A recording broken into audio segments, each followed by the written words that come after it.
नमस्ते सर्वांना. सकाळचे जेमतेम 6 वाजत आलेले आहेत आणि फार छान उजळलेलं आहे. अनन्या तर आवरून तिचं गेलेली आहे स्कूलला.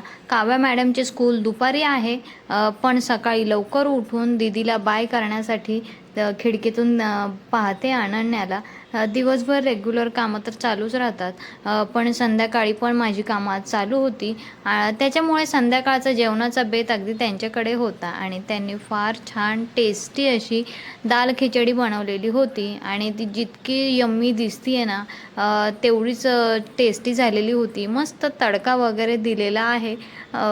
छान त्यांनाही स्वयंपाक खूप छान प्रकारे येतो आणि त्याच्यामुळे कधी जास्तीची कामं असतील तर ते नक्कीच किचन सांभाळतात. छान टेस्टी जेवण वगैरे झालेलं आहे आणि काव्या मॅडम मात्र त्यांना काही ना काही कामं सांगत असते, जी त्यांना जमतील की नाही असं तिला वाटतं. ती कामं करून घेते त्यांच्याकडनं. जेवण वगैरे झाल्यानंतर काव्या आणि तिच्या पप्पांची नेहमी काही ना काही मस्ती चालूच असते आणि काव्या मॅडमलाही खूप आवडतं व्यायाम वगैरे